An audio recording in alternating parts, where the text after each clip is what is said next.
सांगायचा आनंद असा वाटतो की आम्ही नवीनच असं वाटायचं लोक आळंदीला पंढरीला जायची तिथलं ते टीव्हीत बघायचो आम्ही वारकरी कसे पळतात कसे डोक्यावर बोजा घेतात पाऊस पाणी आल्यावर त्यांची कसा त्रास होतो हे पाहायचो नुसतं टीव्हीत पाहायचो पण ज्यावेळेस मला वारीला जाता येत नव्हतं पण मनात अशी इच्छा व्हायची की पांडुरंगा माझ्यासारख्या पामराला असं वारीचा आनंद मिळेल का माझ्या गळ्यात माळ पडेल का त्यावेळेस माळ नव्हती आणि मग माळ पडली आणि वारीचा आनंद माझ्या पांडुरंगाने माझं बोलणं ऐकलं आणि मला वारीचा आनंद लुटता आला आता वारीचा आनंद काय म्हणून सांगू आनंद इतका आनंद आहे त्या आनंदाला पारावारच नाही असा हा आनंद दरवर्षी आम्ही वारीचा लुटतो आणि कारण भगवंतानी जे संसारातून जे होरपाळे बसले जे चटके बसले जे अनुभव आले पण ते ह्या वारीत गेल्यावर कसलेच कळून येत नाही की आज कोणवर आहे आज काय आहे काय काय स्थिती आहे हे सुद्धा वारीत गेल्यावर कळत नाही हा संसारातला वारीतला अनुभव आहे संसार म्हणजे संसार दुःख मुळ चहूकडे इंगळ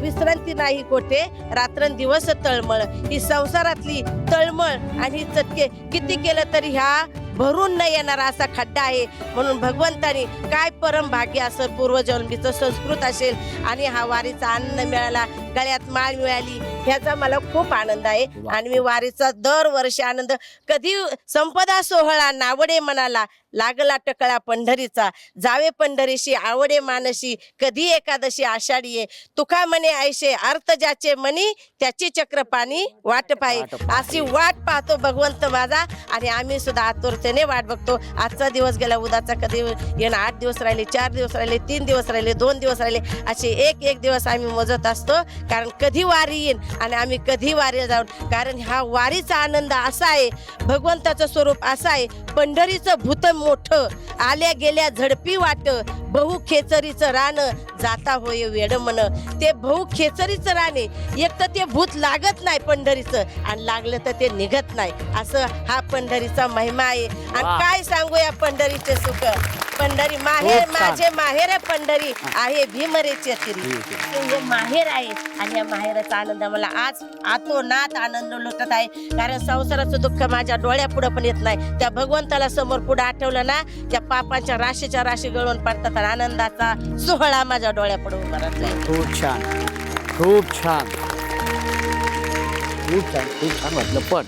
पण मला एक विचारायचंय माहेरची अशी कुठली तुला आठवण तुला इथे सांगावी माहेरचा किस्सा असा आहे शाळेत असताना 3री-4थीतला प्रसंग आहे बहीण मोठी होती मी लहान होते ती 4थीत होती मी 3रीत होते आणि शाळेत पहिला पाऊस यायचं म्हणलं ना की शिक्षक लोक लहान रानातल्या मुलांना लवकर सोडायचे आणि आम्हाला सोडलं येस्तोवर परत पाऊस आला आणि त्या ओढ्याला पूर आला लय पूर आला आता पाणी आलं तर आमचे वडील ना आम्हाला न्यायला यायचे पाण्यापाशी लहान असताना की पाणी येत पोरांना न्यायला हाताला धरून आम्हाला पाण्याच्या बाहेर काढायचे असंच वडील येस्तोवर मी आमच्या बहिणीला काय म्हणलं ताई तू इथंच थांब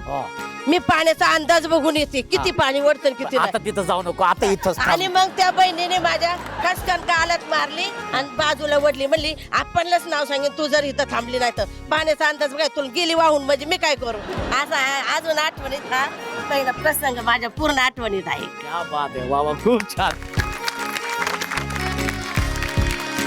तेव्हा माऊली या माहेरच्या गोड आठवणीनंतर आपण जाऊया आपल्या वारीच्या पुढच्या प्रवासात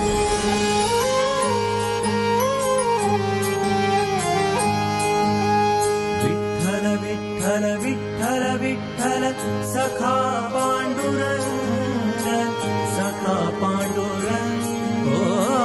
सखा पांडुरंग माहेरच्या आठवणीनंतर आता आपण सुरू करणार आहोत आपल्या खेळाला कारण या खेळात